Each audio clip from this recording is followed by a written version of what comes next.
Have you ever noticed how the light lands on someone's necklace? Not just the shine, but the feeling it gives off? As if that one small object, resting softly between the collarbones, were carrying a story far deeper than what we could see. Perhaps you've felt it yourself, the pull toward a pendant, a charm, a symbol, chosen not just because it matched your outfit, but because somehow it echoed a part of you. And yet, most days we wear jewelry without thought. We clasp it as routine. We remove it without pause. We assume that what's close to the skin is merely decorative.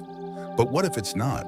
In classical Feng Shui, especially the older pre-modern systems that viewed the human body and the home as equal landscapes, there is a belief that what touches your center touches your field. That space between your heart and your throat is not just anatomy, it's a gate, an energetic crossroad, a place where qi, the subtle vitality that governs momentum and clarity, either circulates or stagnates. In the symbolic languages of old Buddhist monastic tradition, the chest is where robes are folded with intention. It's where sacred syllables were pinned during travels. It's where monks wore not fashion but function, an echo of their internal state, resting outward for the world to feel. Today, we may no longer wear cloths of saffron or hemp, but we still place objects there, often metal, stone, symbolic form. And even if we don't realize it, those objects speak. A necklace is not neutral. It absorbs, it amplifies, it sends out signals in the way scent does or posture does, subtle but shaping. And over time, it can either harmonize your path or distort it. This isn't about superstition. It isn't about charms or magic. It's about spatial awareness, energetic logic, the quiet science of how materials, shapes, and intention interact with our body's own subtle architecture. When you wear something around your neck, especially something with weight, with shape, with meaning, it begins to do more than sit. It begins to pattern. The chain becomes a conduit. The pendant becomes a metaphor. You may think you're wearing it, but often it's what's wearing you. Ask yourself gently, the necklace you wear most often, what does it represent? What does it echo? Is it soft? Is it sharp? Was it a gift or was it chosen? And when you put it on, what exactly are you inviting? In Feng Shui, there's a saying, and what enters through the mouth becomes food. What enters through the chest becomes fate. Not because fate is fixed, but because the chest receives before the mind does. It's the emotional radar of the body. And when you wear something over it, you are, knowingly or not, modifying what gets through. This is why a necklace can attract prosperity when worn well, or repel stability when chosen without thought. It can sharpen your confidence, or slowly dull it. And over time, as we step into spaces, take meetings, speak hard truths, or cradle quiet fears, what rests at our chest does not simply accompany us. It participates. This video then is not about trends. It's not about style. It's not even about specific items, though we will explore them. It is about restoring meaning to something that touches you every day in one of the most vulnerable and influential places on your body. This is about reclaiming the necklace, not as an accessory, but as a companion, as an energetic mirror, and perhaps as a guide. We'll explore how different materials behave, how gold, silver, stone, thread, each carry distinct elemental qualities. We'll look at symbols, coins, gourds, dragons, circles, not for superstition, but for structure. We'll study chain length, not because of fashion, but because where your pendant rests changes where it speaks.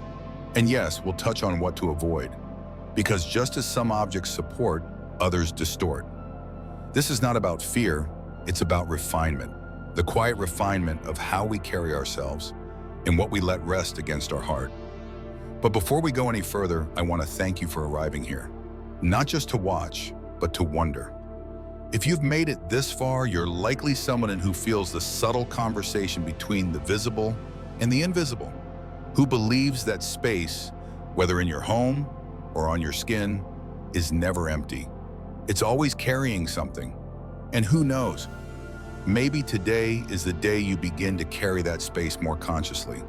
So I ask gently, as always, if this type of reflection resonates with you, if it speaks to a part of your life you've long felt but never had words for, I invite you to support this journey. Please leave a like, share this video with someone who sees the world the way you do, and subscribe to New Day Mindfulness. I'm on the path to reaching 1,000 subscribers, not to be seen more, but to be able to keep offering more. Not loud, not rushed, but deeply rooted. Your attention is already a gift. Now let's begin together. The necklace is an energetic autumn. There are places on the body that speak louder than others without saying a word. Not because they are adorned, but because they sit at natural intersections of sensation, memory, and movement. The chest and the gentle slope just beneath the collarbone is one such place. It is not simply where necklaces rest. It is where energy gathers, where posture begins, where emotion both rises and retreats. In the system of Feng Shui applied to the human form, a lesser known but deeply foundational practice, the upper chest and upper spine are considered part of a transitional energetic field. Not quite interior, not quite exterior. A gate, not a wall. A place where qi enters, is processed, and then continues its path, either supported or obstructed. Qi, in its original context, was never a mystical mist floating through the world. It was breath, pulse, flow. It was the sense that life has momentum, and that this momentum can be enhanced or disrupted depending on our environment, our architecture, our objects, our postures, our intentions. When that philosophy is applied to the body, what we wear near our energetic entrance points begins to matter, especially at the chest, where the heart resides, where the lungs breathe, where the voice prepares to rise. Any object placed there becomes not just adornment, but amplifier.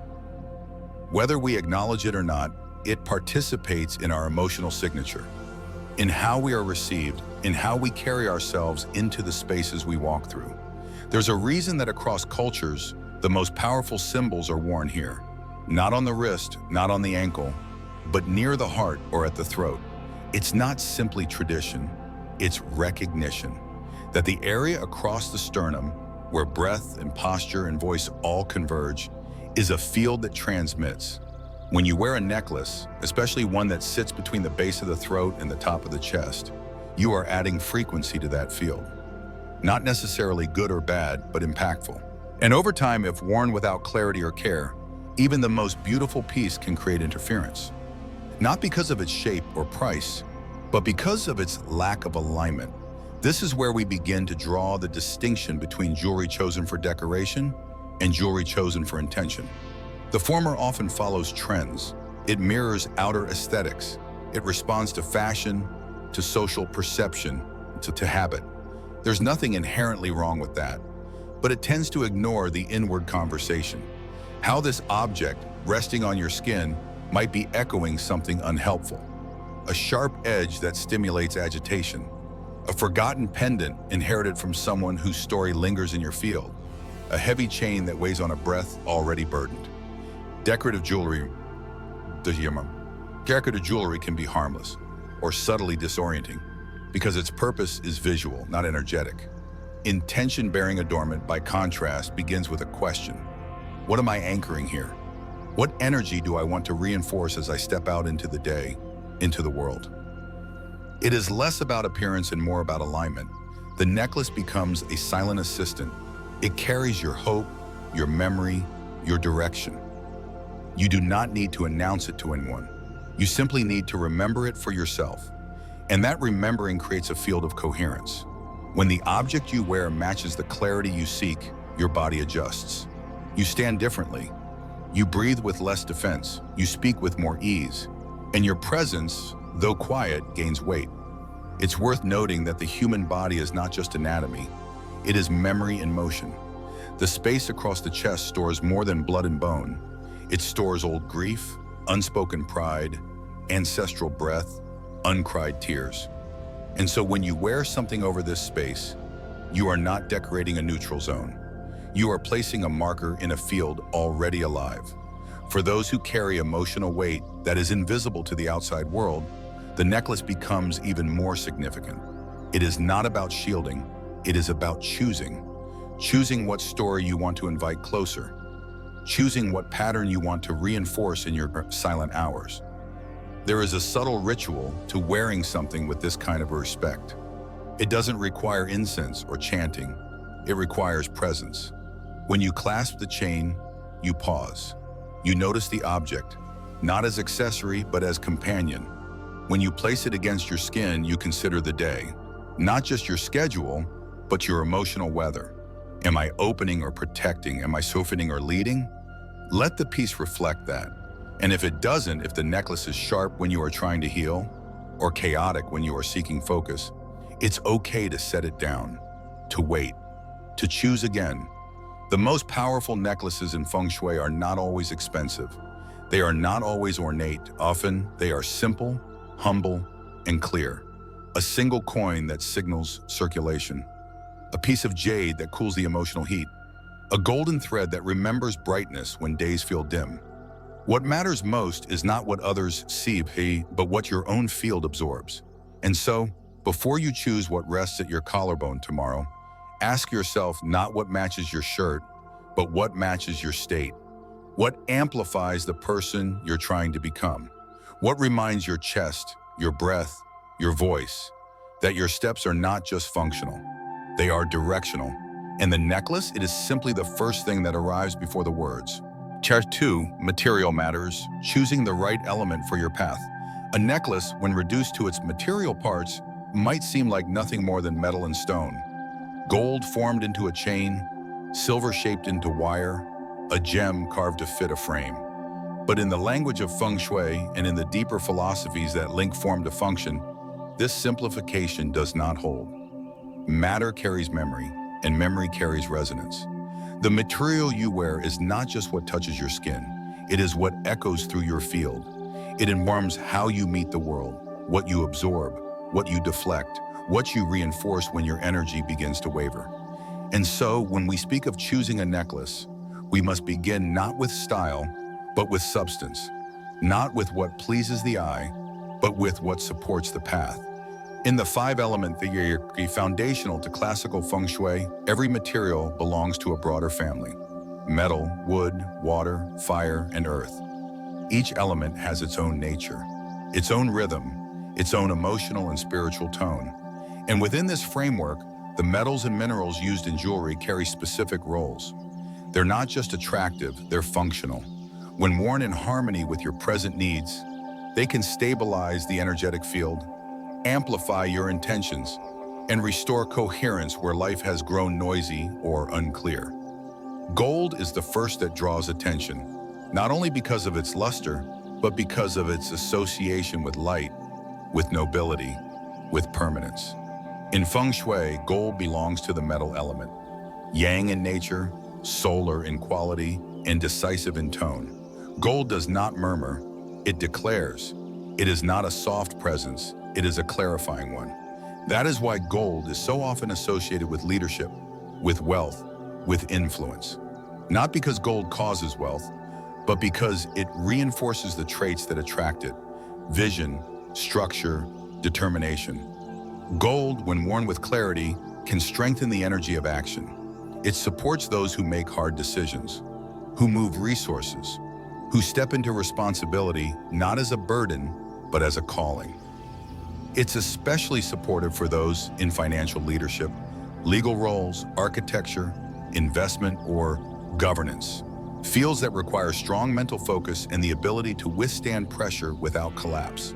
But gold is not always the right choice for everyone.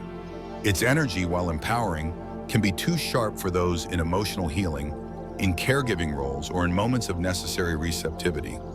For those navigating loss, transition, or interpersonal softness, gold may heighten internal expectations, pressing the wearer toward performance, when what is needed is pause. Gold amplifies yang. It clarifies the mind, but it can harden the heart if worn during moments that require tenderness. In such cases, it's not about rejecting gold, but about delaying it. Let the gold return when your steps require firmness again. Silver, in contrast, moves differently. It too belongs to the metal element, but it carries a yin signature. If gold is the sun, silver is the moon. If gold declares, silver listens. Its tone is reflective, cooling, balancing. Silver is not there to push, it is there to soothe. It doesn't force energy into forward motion. It collects scattered pieces and gently reassembles them. That's why silver has long been worn by those navigating emotional fatigue, sensory overwhelm, or subtle spiritual stress. It is especially powerful for those whose environments are chaotic, whose relationships are full of unspoken weight, or whose professions require frequent emotional exposure. Teachers, therapists, artists, caregivers. Silver, unlike gold, absorbs. That's both its strength and its caution. A silver pendant worn daily must be cleaned energetically and physically because it takes on not only your energy, but the residue of your space. For some, this is a gift. Silver becomes a quiet companion that filters external noise. For others, particularly those who lack strong energetic boundaries, it can become heavy. And so silver asks for care. Not fear, but care. If you are going through a season of internal realignment, divorce, relocation, grief, silver can hold you through it. But if you are entering a space where your voice must rise, where clarity is needed, where softness could be mistaken for hesitation, gold may serve you more directly. The choice always is not about beauty, it is about balance. Then there are the stones, gems that emerge from deep earth, formed under pressure, time, and stillness. In Buddhist lore, stones are the bones of the mountain. They hold memory in the way trees hold lineage, quietly over centuries. When worn close to the heart, stones do not rush change. They reinforce it. They do not force healing. They offer rhythm for it. And among the many available, 3 remain particularly resonant for personal and energetic development. The first is rutilated quartz, specifically the golden variety, with threads of rutiel like fine gold hairs suspended within clear crystal. This stone is an amplifier of clarity, not in the abstract, but in the functional. It sharpens mental focus, supports ambition, stabilizes the will to act. It's often called the decision-maker's stone because it reduces internal conflict. When someone wears rutilated quartz with intention, they are more likely to take aligned action and less likely to loop in emotional indecision. It's an ideal choice for those launching new ventures, making financial choices, or leading teams. It's not a gentle stone, it's a directing one. It points forward. That's why it should be worn when clarity is desired, not when inner rest is the goal. If you are prone to mental overdrive, pair it with grounding stones. Let it move you, but not rush you. The second is jade, deeply embedded in East Asian cultural history, not only as a stone of wealth, but as a stone of character. In Chinese philosophy, jade is not prized for its flashiness, but for its integrity. It is considered the stone of nobility, not by blood, but by conduct. It is cooling, harmonizing, respectful. Jade supports emotional balance, physical vitality, and dignified presence. It is ideal for those in roles of mentorship, diplomacy, healthcare, or quiet influence. For women navigating life transitions, returning to work, establishing their voice, or stepping into leadership, jade offers both support and restraint. It protects without isolating. It clarifies without condemning. In Buddhist symbology, jade is often linked with the bodhisattva ideal, compassion paired with clarity, humility paired with power. It is especially suited to be worn over the heart or in settings of daily interpersonal interaction. And finally, there is agate, a stone of anchoring. Unlike rutilated quartz or jade, agate does not move quickly or elevate emotions. It steadies.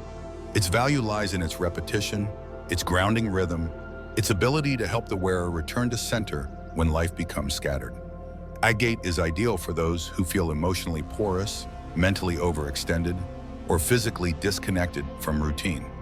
Students, freelancers, caregivers, and those managing complex households often benefit from its stable influence. It reminds the body of its weight, the breath of its rhythm, the mind of its pacing. Agate may not be showy, but it is deeply effective. It doesn't draw attention, it redirects it inward. So how does one choose? The answer is not in catalogs or trends. It is in seasons. What are you stepping into? What do you need to carry? What quality must rise within you right now, not forever, but for this chapter? If you are building something external like a business or something internal like self-trust, choose gold or rutilated quartz. If you are stabilizing, healing, recovering, returning to center, choose silver, jade, or agate. If you are standing in between, uncertain, in transition, try combining yin and yang elements. A gold coin on a silver chain, a rutilated pendant beside a jade bead. Let the pairing mirror the complexity you carry. There is no rule, only rhythm. In the end, the necklace you wear is not just a choice, it is a pattern, a loop, a circle of energy that begins at your clasp and ends at your chest. And every day, when you put it on, you are setting that pattern in motion again. So choose what supports you, what reflects your season, what amplifies not who you've been, but who you are becoming. A3. Symbolic pendants, language without words. Not all meaning is spoken. In fact, some of the most enduring messages in a person's life are never said aloud. They are worn, carried, inherited, or simply remembered. This is especially true when it comes to pendants. Hanging just over the heart or the throat, they do more than decorate. They declare, even when silent, even when small. In Feng Shui, the pendant of a necklace is not a fashion detail. It is the heart of the message. It is the shape that carries intention into form. And whether we realize it or not, that shape communicates every day, every hour it touches the skin. To understand this, we must step away from trend and toward tradition. In many Asian cultures, what you wear over your heart is not chosen only for beauty. It is chosen for balance, for alignment, for function. A necklace, after all, is one of the few objects that rests directly against the body for hours. Close to the lungs, the voice, the blood, its presence is constant, and so its form matters. Its energy, shaped not just by material but by symbol, begins to participate in your daily rhythm. It doesn't shout, but it does inform. Like architecture, like music, like tone of voice. Symbolic jewelry doesn't force, it influences. Take, for instance, the image of the ancient coin. Round on the outside, square in the center, this is not just currency, it is a diagram. The roundness represents heaven, movement, cycles, the infinite. The square cutout at the center represents earth, structure, containment, foundation. When worn as a pendant, the coin becomes a map, one that suggests a healthy relationship between vision and grounding, between inspiration and stability. In Feng Shui, the coin is not about gambling or quick wealth, it's about circulation. Financial energy that flows, not hoards, not leaks. It's best worn when one seeks steady income, clarity in financial decision-making, or balance in what one gives and receives. It suits business owners, entrepreneurs, or anyone looking to restore trust in their ability to generate and hold abundance, not through luck, but through clarity. Then there is the gourd, or hulu, often carved from wood, jade, or brass. Its shape, two connected spheres, has been revered for centuries as a vessel of containment. In ancient times, gourds carried water, medicine, or sacred herbs. They were functional, protective, closed but breathable. When worn over the heart, the gourd represents a desire not just to receive wealth or good fortune, but to hold on to it, to protect it. It is often recommended for people who earn well but lose quickly, for households with financial leaks, for those who feel like opportunities enter but don't stay. The gourd says, "What is meant for me will not spill." In Buddhist symbolism, the gourd is also connected to health and longevity, not because it heals directly, but because it encourages containment, a slowing of what leaks, a soft protection around what's sacred. The dragon, in contrast, is not subtle. It is bold, directional, active. In East Asian cosmology, the dragon is a yang force, a ruler of movement, vision, and leadership. It does not wait for opportunity, it creates it. A dragon pendant worn near the heart does not comfort, it compels. It says, "I am ready to rise. I take responsibility. I claim the fire." But with that comes pressure. The dragon is not a symbol for retreat or softness.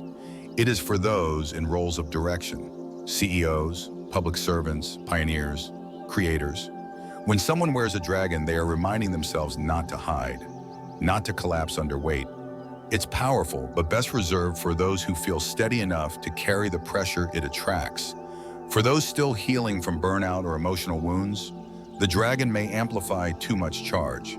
But for someone stepping into their full voice, it can be transformative. The phoenix tells a different story, one not of domination, but of rebirth.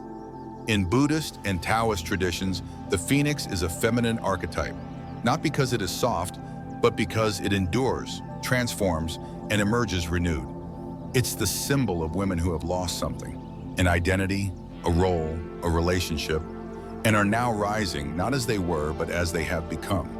The phoenix doesn't fly in rage. It flies in quiet certainty. Wearing a phoenix near the chest speaks to resilience, especially for those who've come through difficult seasons. It's not flashy, it doesn't seek to prove. It simply exists as proof that beauty and power can coexist, even after ruin. This symbol is particularly supportive for women reclaiming their confidence, voice, or path, not through aggression, but through inner anchoring. And while anyone can wear it, the phoenix responds most when worn with reverence, not as a design, but as a declaration. Then there is the simplest of all, the circle, or the infinity knot. At first glance, these seem too plain to hold meaning. But in ancient symbology, they carry the deepest messages of all: endurance, continuity, unobstructed flow. A circle has no beginning and no end. It doesn't point, it includes, it integrates. When worn as a pendant, it supports those seeking emotional balance, spiritual patience, or relational harmony. It is not ambitious, it is wise. It says, what needs to last must flow. This symbol is often worn by those moving through uncertainty, not needing answers, but needing rhythm. It's ideal for those in long-term commitments, caregiving roles, or spiritual practice. It doesn't bring new fire, it tends to the hearth already burning. But the truth is, none of these pendants work in isolation. Their effect depends not only on shape, but on timing, readiness, and the inner story of the one who wears them. You may wear a coin, but if your heart believes you don't deserve wealth, it will not circulate. You may wear a gourd, but if your life leaks through unclear boundaries, it will still spill. You may wear a dragon, but if you run from your voice, the fire will burn you before it frees you. The pendant is never stronger than the intention it hangs from. So before choosing a symbol, ask, what do I need to reinforce right now? Not what looks nice, not what others admire, but what quietly supports my current state. If you are in transition between careers, identities, chapters, perhaps the circle. If you are trying to lead with clarity, hold the coin or the dragon. If you are learning to receive and protect, the gourd. If you are healing, rebuilding, remembering your worth, the phoenix. Symbols don't perform magic. They provide mirrors. And when we wear them with presence, they begin to echo, not outward, but inward. They become anchors, quiet ones. Not to change your life, but to change how you hold it. Free. Chain length and its hidden influence. In the quiet architecture of a necklace, there is a detail most people never consider. Not the material, not the pendant, but the space where it lands, the length of the chain, the distance from your throat to your heart. It seems technical, fashion-driven, a matter of neckline or layering. But in Feng Shui, when applied to the human body as a living field, length becomes language. It determines not only what the pendant touches, but what it speaks to. And in a body where breath, blood, and voice are constantly flowing, what the necklace touches becomes what it reinforces. There is an old principle that says, where energy lands, attention flows. Where attention flows, reinforcement grows. In simple terms, if you wear something every day, over time it starts to shape the part of you it rests against. It's not just visual, it's neurological, physical, emotional. A pendant that touches the upper chest, just below the throat, has a different effect than one that rests lower, over the heart or even the solar plexus. The body registers each location as a separate center of operation. And so when you choose the length of your chain, you are, without words, deciding which part of yourself receives reinforcement. Shorter chains, typically 16 to 18 inches, land near the collarbones, hovering close to the throat and the top of the chest. This zone governs communication, emotional boundaries, self-trust, and how we share our inner life with others. In traditional Chinese energy theory, this area is aligned with the upper dantian and sometimes overlaps with the heart or throat chakra in yogic systems. When you wear a pendant here, you're asking it to support your voice, not just your words, but the ability to say what matters, clearly and without collapse. You're inviting it to reinforce your presence, not loud, but real.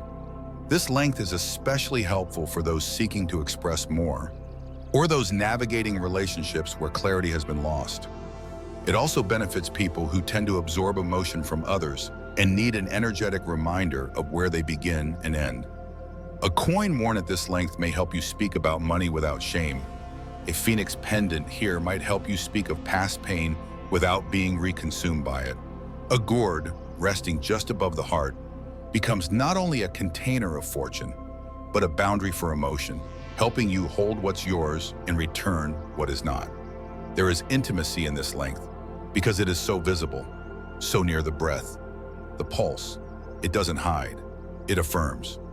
Longer chains, typically 20 to 22 inches, descend closer to the middle of the chest, sometimes resting just above the solar plexus. This region governs confidence, purpose, digestion, not only of food, but of experience. It is where we metabolize the world. A necklace that lands here works less on expression, more on alignment. It speaks to direction, clarity, self-containment. It is not about being understood. It is about knowing inside what is worth moving toward. Pendants worn at this level are powerful for those in decision-making roles, especially when those decisions are internal. What do I want next? What am I willing to carry? What must I finally release? A dragon at this length doesn't just signal boldness. It challenges the wearer to own their role as leader, as initiator, as protector. A circle pendant here doesn't just promise continuity.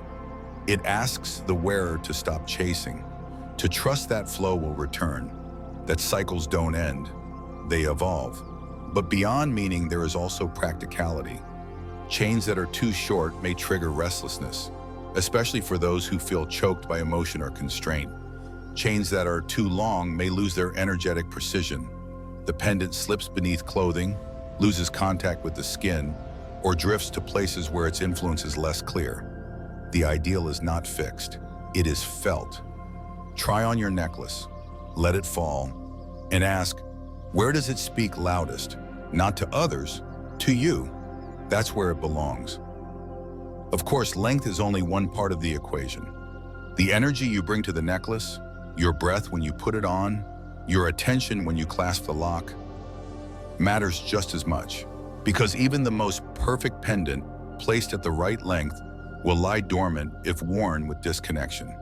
But when intention meets design, and design meets body, and body meets the moment, the necklace becomes something else entirely. Not just an object, not just an accessory, but a subtle calibration tool, quietly guiding your energy back into rhythm.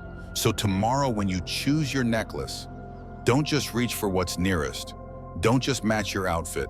Take a moment, find your breath, and ask gently, where do I need support today? Where do I want this symbol to land? And then wear it like a sentence you don't need to say out loud. 5. What to avoid? Common energetic disruptors. If a necklace can guide and reinforce the energy we carry, then it follows naturally that it can also distort it. Not because the necklace itself is bad, cursed, or dangerous, but because anything that rests so close to the body's emotional and expressive center has the power to echo either clarity or confusion. In classical Feng Shui, disruption is rarely loud. It's rarely catastrophic. It's quiet, a slow misalignment, a subtle drain, a feeling often unnameable that something is just slightly off. The wrong piece worn too long, in the wrong shape, or at the wrong time doesn't ruin a life, but it may blur it. Blur your voice, your focus, your ability to return to yourself. The first and perhaps most common disruptor is damage. A broken chain, a bent clasp, a pendant with a missing piece or cracked stone. In conventional thinking, these are simply cosmetic issues. But in symbolic systems, particularly those where energy is seen as form in motion, damage interrupts the circuit. A broken necklace sends a quiet message of rupture, unfinished business, or fractured intention.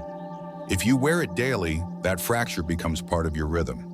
You may feel disoriented, emotionally brittle, or simply vague, like you're moving, but not with conviction. Repair the necklace or retire it with respect. Energy cannot flow smoothly through what is jagged. Second, history. Jewelry is often gifted, inherited, or purchased secondhand, and with that comes emotional residue. We may think we're wearing a piece, but we may in truth be wearing the unresolved story of the one who wore it before. This is especially important in necklaces, which sit at the gateway of your breath, your memory, and your voice. If you don't know the history of a piece, if it belonged to someone whose emotional life was fraught or whose fate was difficult, it is wise to cleanse it. Not with theatrics, but with intention. Wash it gently, leave it in salt, pass it through incense. Set it on a windowsill during sunrise. Speak to it, acknowledge its past, and release it. Only then can it begin to echo your present instead of someone else's echo of the past. Then there is the issue of form. Some pendants are aggressive in shape, sharp edges, blades, hooks, claws. These are often chosen for aesthetics or symbolic power. But there is a difference between power that supports and power that agitates. Sharp-edged pendants worn over the heart often stimulate what needs softening. They may excite the nervous system, trigger defensiveness, or attract interactions based on force instead of flow. This doesn't mean you should never wear them. But be honest, are you wearing this piece to protect yourself or to project strength you don't yet feel? The body knows the difference, and over time, that difference shapes how you show up. In rooms, in relationships, in your own inner dialogue. There's a story I remember, not dramatic, but telling. A woman I once worked with wore a pendant shaped like a small dagger. "It makes me feel strong," she said. "I've been through a lot." And she had. Divorce, betrayal, years of unspoken pain. But her house, beautiful as it was full of conflict. Her children were distant, her new relationship tense. "I don't know why everything feels so combative," she told me. And gently I asked, "What are you still fighting?" She paused. Later, she replaced the dagger with a soft gold circle. Within weeks, the conversations in her home changed. Not because the circle was magic, but because she stopped walking into every moment armed. Power in its highest form doesn't need to posture. It doesn't cut. It contains. And your necklace, if it is to support your growth, should be chosen not only for what it looks like, but for what it's doing. Is it protecting, amplifying, centering, or is it clinging to a story you have already outgrown? Finally, the subtlest disruptor of all, disconnection. Wearing something every day with no intention, no recognition, no clarity. It's like leaving a faucet running in a room you have forgotten. Over time, it becomes background noise, a drain, a weight you don't notice until you remove it. Every object that rests on the body deserves some moment of realignment. It doesn't require ritual, just attention. A pause each morning when you clasp the chain. A question, is this still serving me? If yes, wear it. If no, release it. That's simple. Because in Feng Shui, disruption is rarely about bad luck. It's about misplacement, misuse, inattention, and often just a small shift, a different shape, a repair, a new chain length, restores harmony. The necklace doesn't have to be new, it has to be true, to your path, to your posture, to your now. Final, what we place against the body matters, not because of mysticism, but because of memory. Every necklace you have ever worn has carried more than shape or shine. It has carried seasons of your life, chapters of love, fear, ambition, fatigue. It has sat with you in rooms you've outgrown, echoed truths you dared not speak, absorbed moods you barely understood. And yet, most days we clasp it without thought. We reach for the familiar, the beautiful, the easy. But beauty without alignment becomes noise, and easy over time becomes heavy. What this journey has offered, I hope, is not a prescription, but a return to awareness, a return to the quiet intelligence of objects, to the way gold supports structure, how silver calms the heart, how jade teaches restraint, how a coin signals intention, and a circle remembers wholeness. These are not decorations, they are reminders, not to impress the world, but to hold your path. A necklace chosen well becomes a line of alignment between the mind and the body, the past and the present, the person you've been, and the person you're quietly becoming. Whether it rests at your throat or your chest, whether it's heavy with symbol or light with clarity, it will begin to echo. And the question isn't whether it works. The question is, what is it echoing? So tomorrow, when your hand reaches for that small piece of metal or stone, pause. Let it be a moment of return, of quiet decision. Ask, is this who I am now? Is this what I need more of, less of? Because in the subtle language of space and body, that necklace becomes your opening sentence, the first thing you say before words ever leave your mouth. And if this video offered you something to think about, if it gave language to something you've always felt but never known how to name, I invite you to stay connected. Share this reflection with someone who feels deeply. Leave a comment below if you'd like. Tell me what necklace you wear most often and what it means to you. And if the rhythm of this space feels like something you'd like more of, I invite you gently to like this video and subscribe to New Day Mindfulness. I'm slowly, quietly walking toward 1,000 subscribers. Not for the sake of numbers, but to continue bringing more of this work into the world. Work that doesn't shout, that doesn't demand, that doesn't overcomplicate.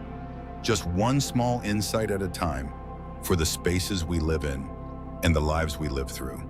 Thank you for being here. You bring more to this space than you know.